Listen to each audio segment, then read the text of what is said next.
Welcome back to my channel. Today I'm gonna show you Hyundai Ion. അതിൻ്റെ common ഫോൾട്ടാണ് EPS electronic power steering work ആവാത്തത്. ചില സമയത്ത് full dead ആയിരിക്കും, full tight ആയിരിക്കും. ചില സമയത്ത് സംടൈം വർക്കാവും, സംടൈം ടൈറ്റ് ആവും. ചിലപ്പോൾ സ്റ്റാർട്ട് ചെയ്യുന്ന സമയത്ത് ഉണ്ടാവില്ല, കുറച്ച് കഴിയുമ്പോൾ ഓണാവും. പിന്നെ ഒരു കംപ്ലൈൻറ്റ് സ്റ്റാർട്ട് ചെയ്യുന്ന സമയത്തൊക്കെ വർക്കിംഗ് ആയിരിക്കും, പിന്നെ കുറച്ച് കഴിയുമ്പോൾ ടൈറ്റ് ആവും ഓടിക്കഴിയുമ്പോൾ. അപ്പോൾ ഇതുപോലുള്ള പല പല കംപ്ലൈൻറ്റ്സും ഈ മോഡ്യൂൾസിന് വരുന്നുണ്ട്. നല്ല വിലയുള്ളൊരു മോഡ്യൂളാണ്. അപ്പോൾ ഇന്നത്തെ ഒരു വർക്ക് ഇതിൻ്റെ പുറത്താണ്. ഇത് നമ്മൾ പൊളിച്ച് ഇത് റിപ്പയർ ചെയ്യുന്നൊരു വീഡിയോ ആണ്. ഇതിൻ്റെ പാർട്ട് നമ്പറാണ്. ഇത് പൊളിക്കാനായിട്ട് സിമ്പിളാണ്. ഈ കവർ ഇളവാനായിട്ട് ഈ ലോക്ക് പ്രസ് ചെയ്ത് മടക്കി വെച്ചിട്ടുണ്ട്. ഇതിനെ ഇളക്കുമ്പോഴത്തേക്ക് ഈ കവർ ഇവിടെ ഇളവി വരും. ഇതാണ് ബോർഡ്. മോട്ടർ ഡ്രൈവ് ചെയ്യിപ്പിക്കാനായിട്ട് 4 മോസ്ഫെറ്റ് വരുന്നുണ്ട്, റിലേ വരുന്നുണ്ട്, പൾസ് സെൻസറുകൾ വരുന്നുണ്ട്. അപ്പം നമുക്ക് ഇതിൻ്റെ ഫുള്ള് മദർ ബോർഡ് ചെക്ക് ചെയ്യണം. ഇതിൻ്റെ കംപ്ലൈൻറ്റ്സ് കണ്ടുപിടിച്ച് ഇത് മാറ്റണം. ചിലപ്പം IC ആവാം, PF ആവാം, റെസിസ്റ്റൻസ് ആവാം, ഡയോഡ് ആവാം, കപ്പാസിറ്റർ ആവാം, എന്ത് വേണമെങ്കിലും ആവാം. ചിലപ്പോൾ ഈ മോസ്ഫെറ്റ് ആവാം. മോസ്ഫെറ്റ് കോമൺലി ഷോർട്ട് ആവാറുണ്ട്. മോട്ടറൊക്കെ കംപ്ലൈൻറ്റ് പറഞ്ഞാൽ ഇത് ഷോർട്ട് ആയിക്കളായി. അപ്പം നമുക്കൊന്ന് പൊളിച്ച് റിപ്പയർ ചെയ്യണമെന്നുള്ളതാണ്. ഈ സ്ക്രൂ ഇളക്കി കഴിഞ്ഞാൽ ഇതിവിടെ നിളവും. 1 2 3 4 സ്ക്രൂ ഉണ്ടാവും. 4 സ്ക്രൂ ഇളക്കി കഴിഞ്ഞാൽ ഈ ബോർഡ് വെളി വരും. പിന്നെ പോരാത്തതിന് ഇവിടെ ഒരു ഗ്ലൂ ഉണ്ട്. ഇതിൻ്റെ അകത്തൊരു ഗ്ലൂ വെച്ചിട്ടുണ്ട്.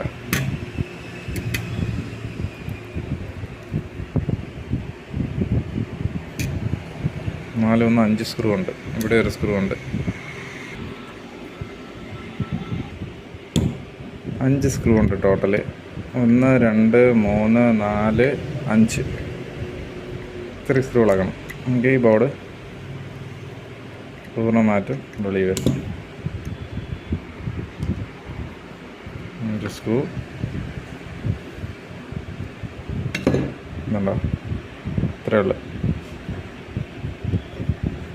ഇത് ഹീറ്റ് വെളിയിൽ പോകാൻ വേണ്ടിയാണ്. ഈ മോസ്ഫെറ്റ് നല്ല ചൂടാവും. ഈ പവർ മോട്ടറിൻ്റെ 4 മോസ്ഫെറ്റാണ് ലെഫ്റ്റ് റൈറ്റ് തിരിയാനുള്ളത്. അപ്പോൾ ആ ഹീറ്റ് വെളിയിൽ പോകാനാണ് ഈ ഒരു യെല്ലോ കളറിലുള്ള ഗ്ലൂ. ഇത് ഫുള്ള് ഹീറ്റാവും. ഹീറ്റ് സിങ്കായിട്ട് ഉപയോഗിക്കുന്നുണ്ട്. ഇത് നമ്മൾ വണ്ടിയിൽ ബോഡിയിൽ ഫിറ്റ് ചെയ്യണ സമയത്ത് ഈ ഹീറ്റ് ആ സ്റ്റീറിംഗ് കോളത്തിൻ്റെ ആ ഒരു പ്ലാറ്റിലും കൂടെ ആയിട്ട് റെസിസ്റ്റ് ചെയ്യും. അപ്പോൾ നമുക്കിത് ഓരോന്നോരോന്നായിട്ട് ചെക്ക് ചെയ്യണം. ഓക്കെ, അപ്പോൾ ഞാൻ വീഡിയോ ഒന്ന് പോസ് ചെയ്യണം, നമുക്ക് കാണിച്ചു തരാം. അപ്പോൾ നമ്മളിത് റിപ്പയറിങ് കഴിഞ്ഞിട്ടുണ്ട്. ഇപ്പോൾ എനിക്ക് വീഡിയോ പിടിക്കാൻ പറ്റിയില്ല. ഇളക്കി ഞാൻ മാറ്റി റീപ്ലേസ് ചെയ്തിട്ടുണ്ട് സാധനങ്ങളൊക്കെ. ഒരു 3-4 കമ്പോണൻസ് പോയിട്ടുണ്ടായിരുന്നു. ഈ ഒരു IC പോയിട്ടുണ്ടായിരുന്നു. ഈ ഒരു സ്വിച്ചിങ് ഡയോഡ് പോയിട്ടുണ്ടായിരുന്നു. ഒരു ചെറിയൊരു ഡയോഡ് പോയിട്ടുണ്ടായിരുന്നു. ഇത് ഡ്യുവൽ ഡയോഡാണ്. അത് ഒരു 6 ഡയോഡ് ഇവിടെ ഇരിപ്പുണ്ട്. 1 2 3 4 5. ഇതിലൊരു ഡയോഡ് പോയായിരുന്നു. ഇത് സ്വിച്ചിങ് ഡ്യുവൽ ഡയോഡാണത്. അതൊന്ന് കംപ്ലൈൻ്റ് ആയിരുന്നു. പിന്നെ ഒരു ചെറിയൊരു ഡയോഡ് ബാക്ക് സൈഡിലുണ്ടായിരുന്നു, അത് പോയിട്ടുണ്ടായിരുന്നു. പിന്നെ ഈ ഒരു IC പോയിട്ടുണ്ടായിരുന്നു, ഈ ഒരു IC. ഇത്രയും കാര്യങ്ങൾ ഞാൻ മാറിയപ്പോഴത്തേക്ക് ഈ ബോർഡ് വർക്കായിട്ടുണ്ട് സൂപ്പറായിട്ട്. ഇത് ചെക്ക് ചെയ്ത് കണ്ടുപിടിക്കും. ഇത് ഫുള്ള് ചെക്ക് ചെയ്യണം. ഇതിൻ്റെ ഈ ഹാർഡ്വെയറിൽ എന്തൊക്കെ കമ്പോണൻസ് ഉണ്ടോ അത് ഫുള്ള് ചെക്ക് ചെയ്യുമ്പോഴത്തേക്ക് ഇതിൻ്റെ കംപ്ലൈൻറ്റ് കിട്ടും. ഒരു പാർട്സ് ഒരു PF പോലും വിടാത്ത രീതിയിൽ ചെക്ക് ചെയ്യണം. IC, റെസിസ്റ്റൻസ്, മോസ്ഫെറ്റുകൾ, കപ്പാസിറ്ററിൻ്റെ വാല്യൂ, ഈ SMD കപ്പാസിറ്ററിൻ്റെ വാല്യൂ, എന്തൊക്കെ ഉണ്ടോ അതെല്ലാം ചെക്ക് ചെയ്യണം. ഒരെണ്ണം പോലും വിടാൻ പാടില്ല. വിട്ട് കഴിഞ്ഞാൽ ആ കമ്പോണൻറ്റ് ഒരു ബോർഡിൽ ഒരു കംപ്ലൈൻറ്റ് വരുമ്പോൾ ഒന്നായിരിക്കത്തില്ല പോകുന്നത്. ഒരുപാട് പാർട്സുകൾ അതിൻ്റെ കൂട്ടത്തിൽ പോകും.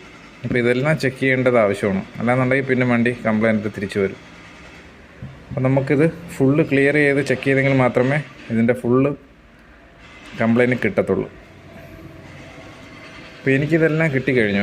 എല്ലാം കറക്റ്റാണ്, ഫുള്ള് ക്ലിയറാണിത്. ഇതിലൊന്നു പോലും ഇപ്പം ഡാമേജ് ആയിട്ടില്ല. എല്ലാ ഒരു റെസിസ്റ്റൻസ് PF വരെ ഇത് ഓക്കെയാണ്. ഇപ്പം